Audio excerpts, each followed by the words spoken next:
1934th episode of Nagpur's most happening Facebook live show. Show का नाम है राज की बात होम्योपैथी के साथ। एक कई सारे हमारे हिंदी फिल्मों के जो गाने हैं वो दिल से शुरू होते हैं और दिल पे खत्म होते हैं, लेकिन अगर दिल चुराने की बात है तो कोई प्रॉब्लम नहीं है, दिल में दर्द है तो कोई प्रॉब्लम नहीं है, लेकिन अगर दिल टूटने की बात होती है तो सीधा दिमाग जाता है हार्ट अटैक की तरफ।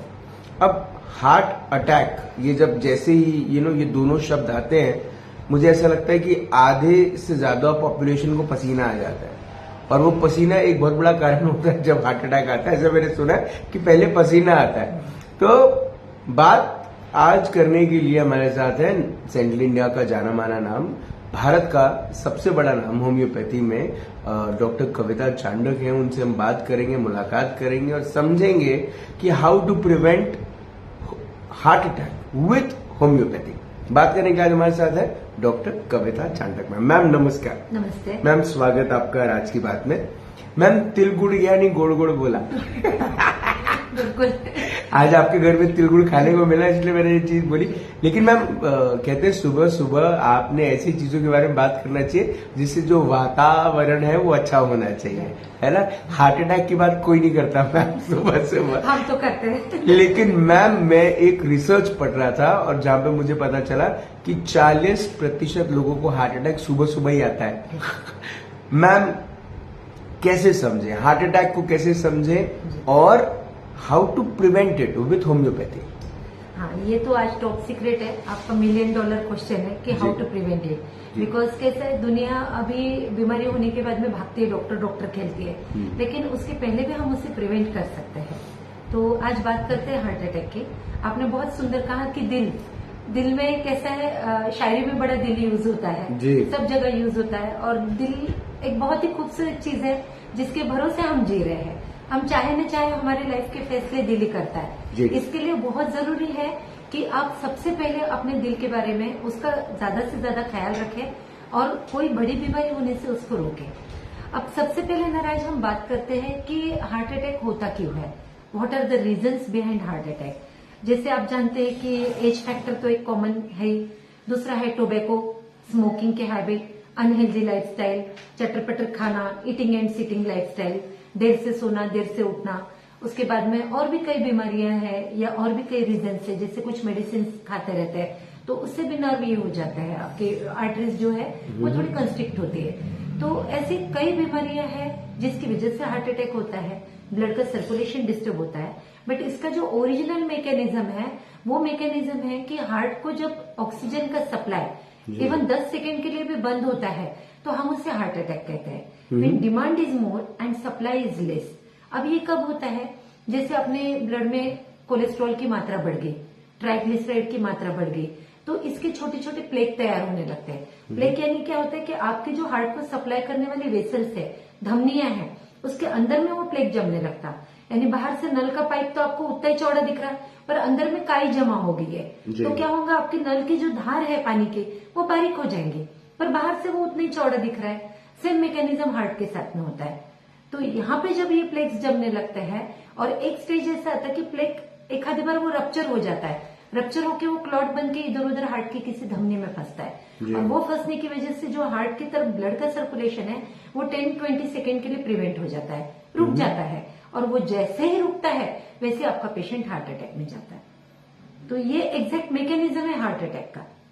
लेकिन मैम देखा जाए तो आपने कहा कि हेल्दी लाइफस्टाइल नहीं होना एक बहुत बड़ा कारण है, पर मैम इसकी सतर्कता या इसका अवेयरनेस, मैम ये हाल ही में हुआ जब कोविड आया, जब लोगों ने कहा कि अब हेल्दी लाइफस्टाइल होना जरूरी है, हेल्दी मेंटल लाइफस्टाइल होना जरूरी है, तो ये बहुत सारी चीजें निकलती हैं।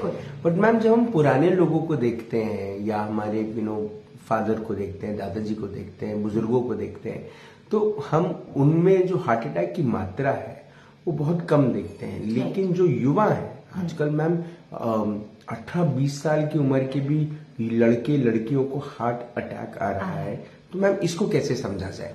देखिए, पहले का जो लाइफस्टाइल का आप बात कर रहे हैं नाराज, वो लोग उतनी मेहनत करते थे, यानी अच्छा डाइट लेते थे, हेल्दी डाइट लेते थे और मेहनत करते थे। पहले पोल्यूशन इतना नहीं था, साइकोसिस इतना नहीं था, लाइफ में इतने सारे स्ट्रेस नहीं थे। स्ट्रेस भी एक बहुत बड़ा रीजन है हार्ट अटैक का। दूसरा, मैं ये नहीं कहूंगी कि युवाओं का सिर्फ लाइफस्टाइल ही खराब है, यानी ईटिंग सिटिंग लाइफस्टाइल है, ये सारा टाइम स्क्रीन देख रहे हैं करके हम उनको दोष नहीं दे सकते। But the fact is that कि आज की दुनिया कंपटीशन की है, रेस चालू है, दौड़ रहे हैं। कल शाम को मेरे पास में एक यंग बंदा आया 33 इयर्स का, और उसको इतने सारे प्रॉब्लम थे। जब मैंने पूरा उसके केस किया तो मुझे एक ही चीज समझ में आई कि स्ट्रेस है और कंपटीशन है। हर आदमी खुद को प्रूव करने की कोशिश कर रहा है, तो आप ये कर रहे तो मुझे उससे बेटर करना पड़ेगा। या आईटी सेक्टर में आप है तो आपको टारगेट मिल गया, आपको सुबह से रात तक के इतना काम करना है, ठीक है। आप किसी भी फील्ड में, मार्केटिंग में, सब में हर जगह पे टारगेट फिक्स होता है एंड आपको वो टारगेट पूरे करने ही पड़ते हैं। अगर इनफैक्ट डॉक्टर्स को भी आजकल टारगेट मिलते हैं राज बड़े हॉस्पिटल में। आजकल हॉस्पिटल्स डॉक्टर नहीं चलाते हैं, तो डॉक्टर को भी हार्ट अटैक आ सकता है। सबसे ज्यादा हार्ट अटैक डॉक्टर्स को ही आते हैं क्योंकि उनके ऊपर जिम्मेदारी भी रहती है सोसाइटी को बचाने की, उनके लाइफ की रिस्पॉन्सिबिलिटी रहती है और सारा टाइम वो स्ट्रेस के अंतर्गत ही होते हैं। तो आप देखिए सबसे ज्यादा हार्ट अटैक का जो रेशियो है वो डॉक्टर्स में है, लॉयर्स में, सीए में है, हाईली एजुकेटेड क्लास में भी है। और दूसरा जो आपने तब कहा था बिगिनिंग में कि मैक्सिमम हार्ट अटैक सुबह आते हैं, ऐसा क्यों? उसका रीजन ये है कि बहुत सारे लोगों को कॉन्स्टिपेशन की प्रॉब्लम होती है, लैट्रिन में बैठते और जोर लगाते हैं। कृपया जोर ना लगाए। मोशन आ रहा है, ठीक है, नहीं आ रहा, बाहर आ जाइए, जब आएगा तब दोबारा जाइए, क्योंकि वो जो जोर लगाते हैं ना उससे हार्ट पे, चेस्ट पे प्रेशर क्रिएट होता है। इसलिए आधे से ज्यादा हार्ट अटैक के जो विक्टिम्स होते हैं वो अक्सर लैट्रिन में ही डेड पाए जाते हैं। मैम, एक चीज जो बहुत हर कोई समझना चाहेगा, मैम सिम्टम्स क्या है, कैसे पता चल जाता है? क्योंकि बॉडी रिएक्ट करती है, बॉडी आपको बताती है कि हार्ट अटैक होने वाला है, कैसे पता चलता है? देखो, हार्ट अटैक का ऑरा कभी कभी पता चलता है राज, लेकिन बहुत सारे पेशेंट तो असिम्टोमेटिक भी होता है। हार्ट अटैक आने के बाद पता चलता है कि आ गया है, बट यूजुअली क्या होता है कि हमको हफ्तों पहले पता चलना शुरू होता है। जैसे सीढ़ियां चढ़ रहे हैं या ज्यादा हंस लिए, बोल लिए, कोई भी काम थोड़ा सा भी आपने ज्यादा किया, मामूली स्लाइट एक्सर्शन हुआ, तब भी आपको चेस्ट पेन शुरू होगा, कंटिन्यूअस प्रेशर यहाँ पे फील होगा, अनइजीनेस लगेगा। कभी कभी पेशेंट आके बताते हैं कि डॉक्टर यहाँ पे ना सडन बर्निंग फील होता है चेस्ट के अंदर में, तो ये चीजें होती है। और कई बार ये मिसडायग्नोज भी होता है गैसेस के साथ में, जैसे जस्ट फ्लैचुलेंस रहता, पेट साफ नहीं रहता है, गैस होती है, वो गैस जमा हो जाती है, उससे भी कई बार ये पेन होता है। लेकिन मैंने देखा है कि लेडीज में एक चीज खास होती है, अगर वो सडन कंप्लेंट करती कि डॉक्टर इतना गर्दन में पेन हुआ या शोल्डर में या आर्म में इतना सडन पेन हुआ ना कि कंट्रोल ही नहीं हो रहा था, फिर मैंने वो पेन किलर खाया और काम करती रही। ये जब चीज आप बार बार करते हैं तो धीरे धीरे आप हार्ट अटैक में लैंड होते हैं। तो ये एक पहला सिम्टम आपको बॉडी हफ्तों पहले दे देता है, लेकिन हम लोग क्या है, हम तब तक जब तक कुछ बड़ा नहीं होता ना डॉक्टर के जाते नहीं है और प्रिकॉशन भी नहीं लेते हैं, खाने पीने में चेंज नहीं करते। दूसरा सिम्टम होता है आपका सबसे बड़ा जो रीजन है वो सेंट्रल ओबेसिटी है। अगर आपका एब्डोमेन का एरिया मोटा हो रहा, जैसे आप देखो बहुत सारे लोग दुबले पतले होते हैं, पेट तो सबके निकले हुए, आजकल तो पेट, मेरे एक फ्रेंड का तो पेट इतना निकला है कि उसके ऊपर बशी रख दो और कप रख दो तो आराम से चाय पी सकते हैं। एब्सोल्युटली। तो ऐसे बहुत सारे लोग हैं, तो ये लोग मेटाबॉलिक सिंड्रोम में जाते हैं। मेटाबॉलिक सिंड्रोम माने क्या, आपका सेंट्रल ओबेसिटी हो गया, high cholesterol and high triglyceride, ये भी unhealthy lifestyle, lack of exercise से होता है। दूसरा एक और सिम्टम है जैसे सांस फूलना और पसीना आना, ठंड में भी पसीना आता है। अगर मेनोपॉजल लेडी ये कंप्लेंट करते हैं तो हम उसको मेनोपॉज के साथ यूजुअली जोड़ते हैं, लेकिन अगर कोई यंगस्टर ये कंप्लेंट करता है तो हम सबसे पहले बताते हैं कि आप 2D को कर लीजिए, क्योंकि बेटर है कि प्रिकॉशन लेना अच्छा होता है। तो ये कुछ सिम्टम्स है जिससे अपने को पता चलता है। अनइजीनेस होता है, फ्रीक्वेंट कफ होने लगता है, सांस फूलने लगती है, चेस्ट में भारीपन रहता है, कई बार उसके साथ सिर दर्द होता है। और बहुत सारे पेशेंट कंप्लेंट करते हैं कि डॉक्टर मुझे ना ऐसा लगता है जैसे किसी ने मेरी छाती को वायर से बांध दिया है, कंस्ट्रिक्शन का फीलिंग। तो होता कुछ नहीं है, लेकिन मैं जब लेटता हूँ ना तो मेरी सांस फूलती है, फिर मुझे उठ के बैठना पड़ता है, 2 लंबी सांसें खींचनी पड़ती है और फिर मैं लेट पाता हूँ। अगर ऐसा कोई भी सिम्टम है तो प्लीज अपने डॉक्टर को मिले, क्योंकि शायद आप हार्ट अटैक के रास्ते पर हैं। लेकिन मैम फिर आगे, उसके आगे क्या? जैसे आपको महसूस तो हो गया कि कुछ तो गड़बड़ है, आप एक कार्डियोलॉजिस्ट के पास गए और आपने फिर वहां पे उपचार किया, या फिर होम्योपैथी में इस किस्म के जब आप आकर आपके जैसे एमडी जो होते हैं, पीएचडी होते हैं होम्योपैथ, उनको अगर हमने आके बताया कि इस किस्म की तकलीफ हमें हो रही है, क्या होम्योपैथी की दवाई उतनी सक्षम है जो एक कार्डियोलॉजिस्ट जिस किस्म के उपचार करता है? क्योंकि उसमें बहुत सारे टेस्ट इन्वॉल्व होते हैं, बहुत सारी चीजें इन्वॉल्व होती हैं। टेस्ट तो हम भी कराते हैं, क्योंकि इन्वेस्टिगेशन किसी पैथी की मिल्कियत नहीं है, उस पर सबका बराबर अधिकार है। और अगर इन्वेस्टिगेशन करेंगे ही नहीं तो आपको कैसे पता चलेगा कि अंदर क्या हो रहा है जी। तो वो तो पिक्चर खींचना जरूरी होता है, ब्लड टेस्ट जरूरी होते हैं। जी। जब ऐसे पेशेंट हमारे पास आते हैं नाराज, तो आपको एक होम्योपैथी का बड़ा सीक्रेट बताती हूँ। होम्योपैथी में खासियत ये है कि उसकी जितनी भी मेडिसिन क्यूरेटिव काम करते हैं वही मेडिसिन प्रिवेंटिव काम करती है, यानी हम डिजीज को प्रिवेंट कर सकते हैं। दूसरा हमारा जो विजन होता है, जैसे मान लीजिए आप अगर मेरे रेगुलर पेशेंट है, मेरे पास आज आप पाइल्स के लिए आ रहे हैं या वेरिकोज वेन्स के लिए आ रहे हैं, दोनों में अल्टीमेटली आपका ब्लड ठीक हो रहा है और इसकी वजह से ये डिसऑर्डर हो रहा है। यही मैकेनिज्म हार्ट अटैक के साथ होता है, ये मैकेनिज्म ब्रेन का सिनकोप का है, स्ट्रोक का है। तो आज अगर आप मेरे पास पाइल्स के लिए आ रहे हैं ना, मुझे उसी समय क्लिक होता है कि 5, 7, 10 साल में मेरा ये पेशेंट हार्ट अटैक में जा सकता है, क्योंकि इसके ब्लड में थिकनिंग का टेंडेंसी है। तो होम्योपैथी में बहुत सारे ऐसे रेमेडीज है जो एंटी हिमोरेजिक होती है या हिमोरेजिक डायथिसिस वाली होती है, जो ब्लड थिनर करके काम करती है। वो हम पेशेंट को बताते भी नहीं कि फ्यूचर में आपके साथ क्या होने वाला है और वो शुरू कर देते हैं। तो बहुत सारे तो मेरे ऐसे पेशेंट हैं जिनके मैंने हार्ट अटैक प्रिवेंट किए, उनको मालूम भी नहीं कि वो उसमें जाने वाले थे। तो ये एक चीज होती है। दूसरा, अगर पेशेंट इस सिम्टम के साथ आता है तो ऑब्वियसली सिम्टम टू सिम्टम हमारा मेडिसिन चेंज होता है।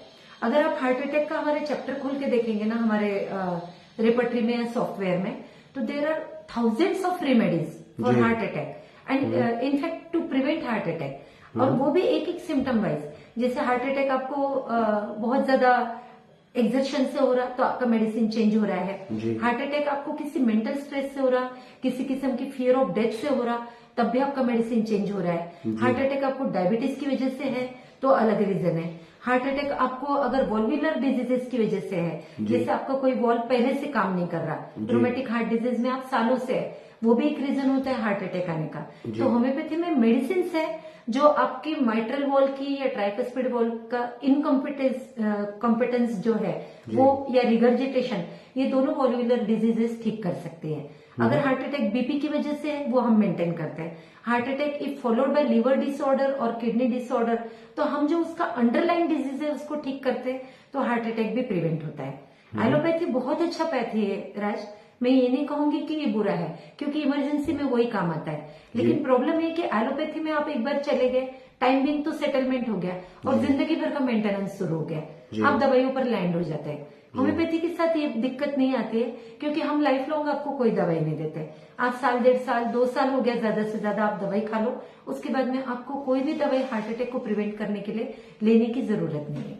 बट मैम, जैसे बहुत सारे लोगों को ब्लड क्लॉटिंग जो होती है उसमें बाद में ma'am they go for angiography या प्लास्टिक। हाँ जी। तो जब ये किस्म ये किस लेवल पर जब बात पहुंच जाती है तब होता है ये देखिए, अगर आप अपना ध्यान ही नहीं देते हैं, आपका लाइफस्टाइल भी अच्छा नहीं, आपका डाइट भी अच्छा नहीं, आपके पास सुबह से शाम तक बहुत सारा काम है, स्ट्रेस है, आप एक्सरसाइज भी नहीं कर रहे, और ये सब अनहेल्दी चीजें जब 5-7 फैक्टर मिलते हैं, और उसके अलावा भी अगर मान लो हेरिडिटी में कोई हार्ट का पेशेंट है या ये हेरिडिटी है, हाँ, हार्ट अटैक बिल्कुल हेरिडिटी में आ सकते हैं। बहुत सारे केसेस में मैंने देखा है कि फादर में है तो बच्चों में IHD का डिसऑर्डर आता है, तो ये हेरिडिटरी हो सकता है, लेकिन जरूरी नहीं कि हर केस में हो, तो पर कुछ संभावना जरूर है।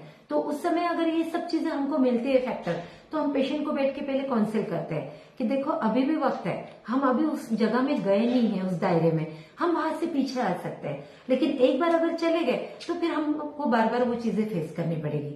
तो अगर आपको कोई ड्रॉप्सी है, डायबिटीज है, या आपका ट्राइग्लिसराइड बढ़ा है, कोलेस्ट्रॉल बढ़ा है, तो उसको हम मेंटेन कर देते हैं मेडिसिन से। और सबसे बड़ा जो डिसऑर्डर, कोई भी डिसऑर्डर आता है, नॉट ओनली हार्ट अटैक, जो मेरा ऑब्जर्वेशन है और होम्योपैथिक पॉइंट ऑफ व्यू, वो ये है कि अगर आप बॉडी में कोई एक बीमारी पहले दबाते हैं तो बॉडी कभी ना कभी कोई दूसरी बीमारी मैनिफेस्ट करती है। बॉडी कोई डस्टबिन बनने को तैयार नहीं होती, आप उसमें इमोशंस भी दबा रहे, गुस्सा भी दबा रहे, आपका मन बीमार है तो तन बीमार होने ही वाला है, आप उसके अंदर में स्किन के डिसऑर्डर दबा रहे, खुजली आ रही दवाई ले रहे, सर्दी खांसी हो रही दवाई ले रहे, फटाफट एंटीबायोटिक खा रहे, कोर्टिजोन्स ले रहे हैं, स्टेरॉइड ले रहे, कई बार लेडीज पीरियड आगे पीछे करने के लिए जो हार्मोनल ट्रीटमेंट लेते हैं, ये सारी चीजें जब बॉडी में जमा होती है ना राज, तो मल्टीपल फैक्टर्स मिलकर एक बेड तैयार होता है, बीमारी के लिए सॉइल तैयार होता है, और उस पर सिर्फ हार्ट अटैक नहीं, दुनिया की कोई भी बीमारी मैनिफेस्ट हो सकती है।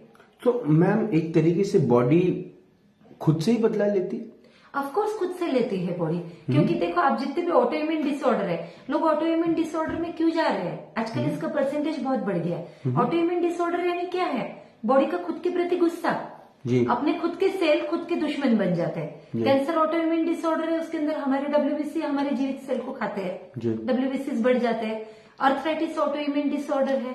तो आजकल इतने ऑटो इम्यून डिसऑर्डर, हैशिमोटस डिजीज जो थायराइड का, ये सब ऑटो इम्यून में क्यों बढ़ रहे हैं? उसका रीजन ही सिंपल है, क्योंकि अब हम बॉडी का रिस्पेक्ट नहीं कर रहे हैं, तो बॉडी क्यों आपका रिस्पेक्ट करेगा? तो मैम ये जो मोमोज और थिक शेक्स खाने वाली जनता, ये तो मैम रोज हार्ट अटैक को वेलकम कर रही है। सिर्फ मोमोज और थिक शेक नहीं, there are so many things. Like Indian food जो है ऑलरेडी बहुत ही ऑयली होता है ना, ज्यादा से ज्यादा हमारी जितनी भी डिशेस है, त्योहार वाइज भी हम जो खाते हैं, जैसे फॉर एग्जांपल अभी संक्रांत गया, संक्रांत में तिल और गुड़ खाते हैं, वो साइंस है, क्योंकि ठंड में आपके बॉडी को गर्मी की जरूरत है। तो अगर आप देखेंगे तो इंडिया का हर त्योहार जो है उसकी एक स्पेशल डिश है जो साइंस को भी अप्लाई होती है, साइंटिफिक वे से। तो वो खाली हमारे लोगों ने, एंसेस्टर्स ने डाल दिया करके हम नहीं खा रहे।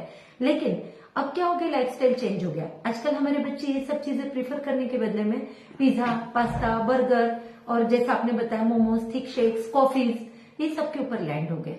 तो आप रहते एक कंट्री में जहाँ का एनवायरमेंट इन फूड के लिए नहीं बना हुआ है, लेकिन आप फूड उस कंट्री का खा रहे हैं जहाँ पे एनवायरमेंट -डिग्री में टेम्परेचर चल रहा है, बराबर है? तो फिर ये जब दो चीजें क्रॉस होंगी तो बॉडी इसको कैसा बैलेंस करेंगी? तो अल्टीमेटली कुछ ना कुछ तो आपको फेस करना ही पड़ेगा। तो मैम घूम फिर के हम लाइफस्टाइल पे आ जाते हैं हार्ट अटैक की जब बात आती है। एग्जैक्टली। और हम किस स्थिति में, जैसे अगर किसी को ऑलरेडी हार्ट अटैक आ चुका है, अब लेवल 2 की बात करते हैं जी। जब किसी को हार्ट अटैक ऑलरेडी आ चुका है, उसका उपचार शुरू है एलोपैथी में, वह क्या वो होम्योपैथी में शिफ्ट हो सकता है? और क्या उसका उपचार जो है वो इस तरीके से होगा कि उसको फिर से हार्ट अटैक नहीं आएगा? बिल्कुल प्रिवेंट कर सकते हैं। मैंने बहुत सारे पेशेंट्स में किए हैं। आपको मतलब जानकर बहुत आश्चर्य होगा, हम सांपों से बहुत डरते हैं, है ना, स्नेक से सभी डरते हैं, नॉर्मल चीज है। लेकिन स्नेक रेमेडीज इज लाइक अ बुन।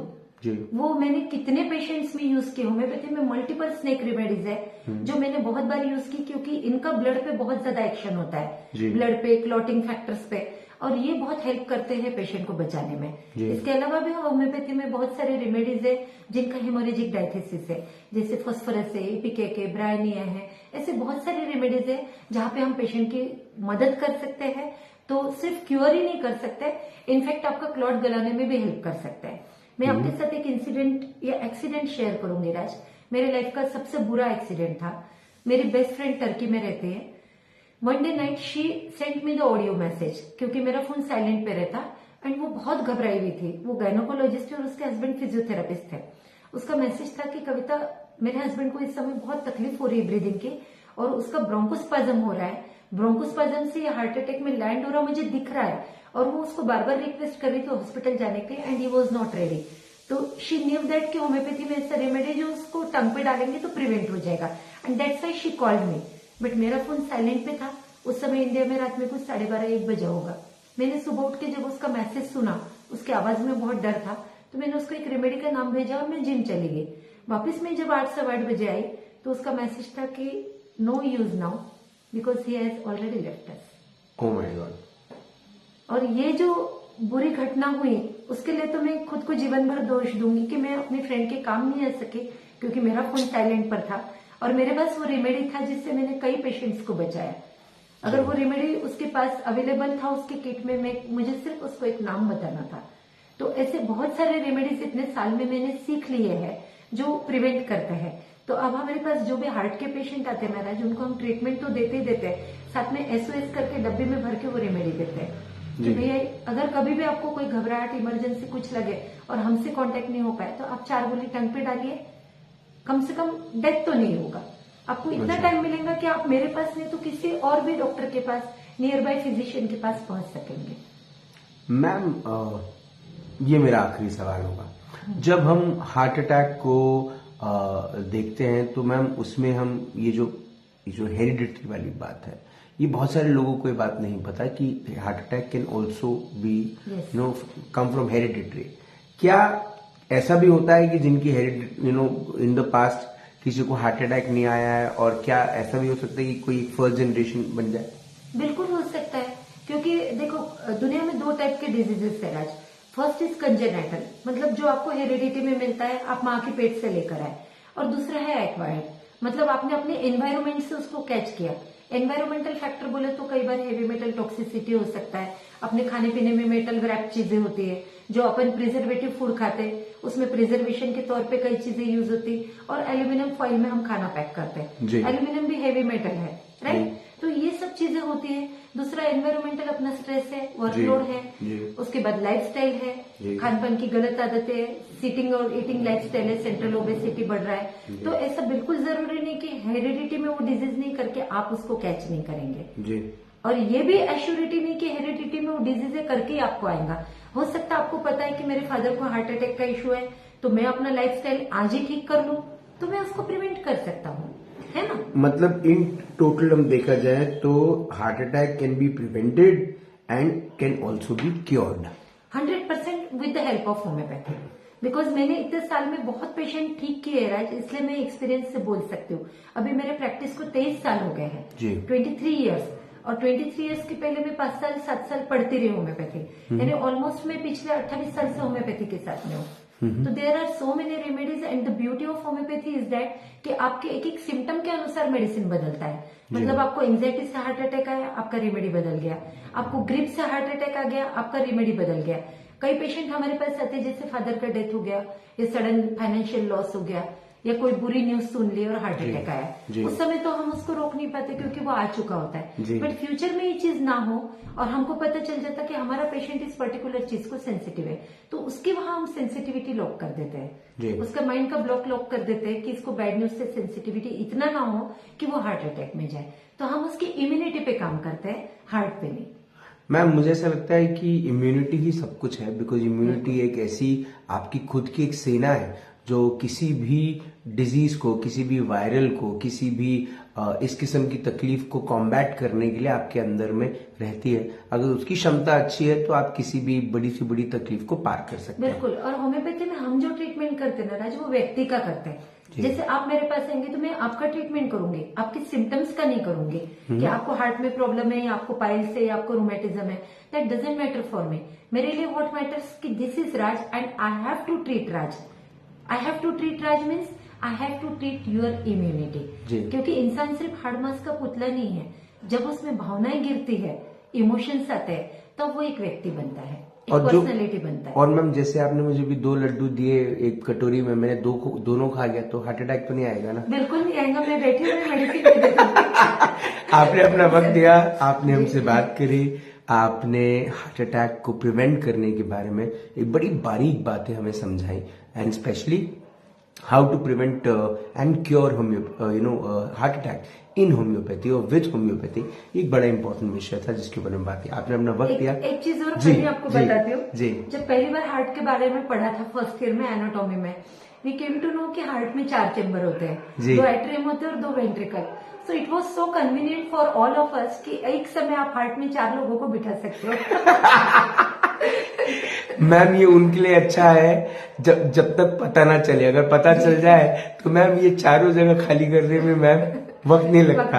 आपने अपना वक्त दिया, आपने हमसे बात करी, और आपने वो 4 हिस्सों में एक जगह बनाई, उसके लिए बहुत बहुत धन्यवाद।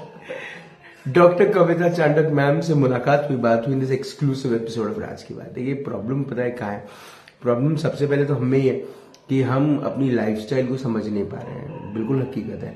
कोविड के बाद वाकई में हम अपनी जिंदगी में ऐसे नॉर्मल हो गए जैसे वो टाइम को हम भूल गए।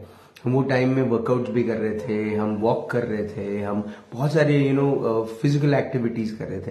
वापस काम धंधे पे लग गए, वापस करियर पे ध्यान देना शुरू कर दिया, और हम वो सब चीजें भूल गए। थोड़ा सा जरूरी है अपने हेल्थ पे ध्यान देना, क्योंकि आप अकेले ही नहीं है जो खुद की परवाह करते हैं। आपके परिवार के बाकी सदस्य भी हैं जिनको आपकी चिंता लगी रहती है, और ज्यादा चिंता करने से भी हार्ट अटैक आता है। तो कृपया अपनी चिंता जो है वो कम करवाएं और अपने हेल्थ पर थोड़ा ध्यान देना शुरू करें। बंद हो जाए मोमोज, मिल्क शेक्स, कॉफी बेचने वाली दुकानें, रेस्टोरेंट बंद हो जाने दीजिए।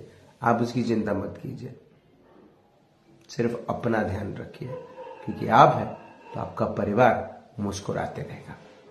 आपसे फिर होगी मुलाकात इन राज की बात, तब तक जिंदा रहें। जय हिंद।